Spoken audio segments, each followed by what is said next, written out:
While the record store may be fast becoming a thing of the past, in the 90s the record store was king, and the sale of physical media still ruled supreme. 1998 was basically the last days of Rome for the music industry, with the burgeoning behemoth of internet privacy rearing its head through platforms such as mp3.com, Audiogalaxy, and eventually the infamous Napster in 2000. Oh, cool. Can you download the Foo Fighters? Yeah. You know it's illegal, download copyrighted music. Up until 2015, when Fridays became the international standard for new music releases, new music release day had always been Tuesday in the United States.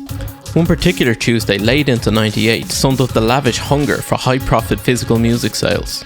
The date was November 17th and was dubbed the music industry's Super Tuesday, referring to the famous date early in a US election year when the greatest number of US states hold primary elections.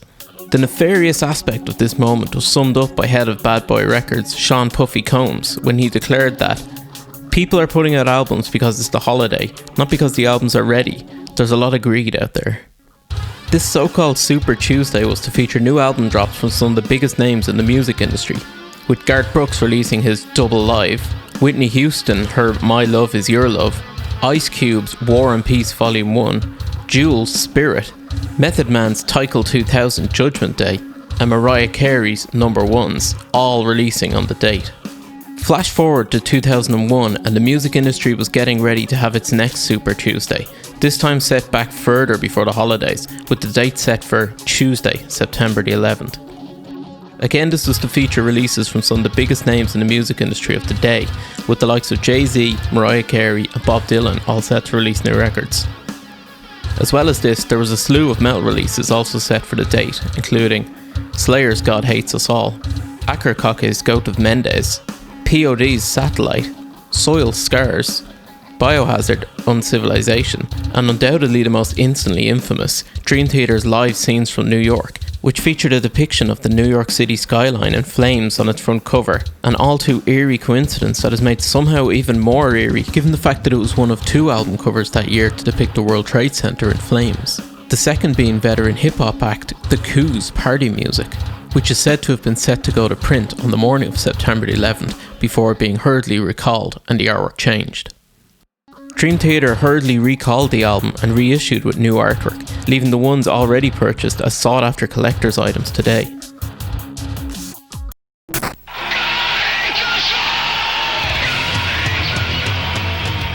the 11th offering, God Hates Us All, arriving Tuesday, September 11th at all Indie Sound, Radioland and Sunrise locations. Slayer's God Hates Us All was initially intended for an earlier release, but mixing problems and distribution issues led to it being delayed. There are also complications regarding the artwork, which Kerry King has described as looking like a 7th grader defaced the Bible due to the record company not knowing what they were doing. Despite King's views, the artwork was controversial enough to garner slipcover being required for the album's release in several locations. The slipcover, which featured a gold crosslet on a plain white background, went on to become the standard cover for the album on later reissues. The controversy didn't end there, however. The album's title hit a little too close to the bone for people after the tragic events on the morning of its release, with promo t-shirts featuring an American flag juxtaposed with the album's title and promo posters in music stores proclaiming God Hates Us All, September 11th, 2001. Hearing Tom Araya scream the word terrorist for the first time ever in a Slayer song was almost too eerie for some conspiracy theorists. One of the most notable being Howard Stern show producer Casey Armstrong, who once tried to explain on air to Stern how he could prove that Slayer had indeed predicted 9/11 through the album.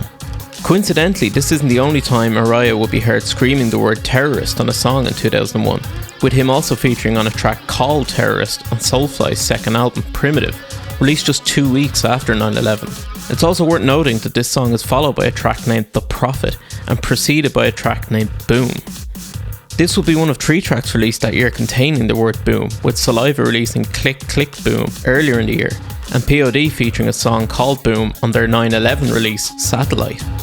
POD's Boom would eventually be released as a single in May 2002, clearly giving people sensitivities enough time to lower to tolerate a hit song that repeated the line. But if Boom wasn't enough to make the tinfoil hat wearers raise their eyebrows, Satellite's 12th track, Masterpiece Conspiracy, certainly would. Although not metal, New York punk act Leftover Crack released their debut release Mediocre Generica on 9/11, and is worth noting it contains multiple satanic and anti-religion references throughout, as well as mentioning the all too familiar conspiracy theorist phrase, New World Order. Leftover Crack would release their second album in 2004 titled Fuck World Trade, which featured the image of George Bush, Dick Cheney and Rudy Giuliani on the front cover, depicting them as having caused the events on 9/11. The record was subsequently banned from sale by big retailers such as Walmart and Best Buy. Given these records wouldn't chart until the following week, the number one album the week of 9/11 was actually System of a Down's Toxicity, which was released September 4th.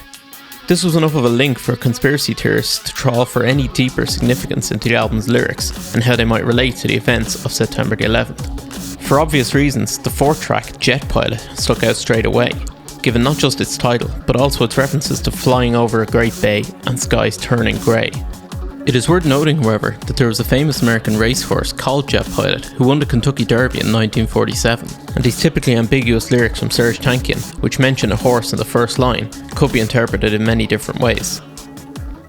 Toxicity producer Rick Rubin noted that lead single Chop Suey was originally intended to be titled Self-Righteous Suicide, but amidst pressure from Columbia Records, the band changed the title to Chop Suey.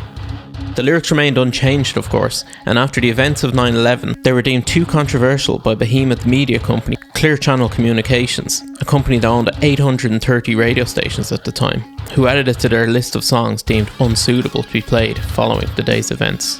But that's another story.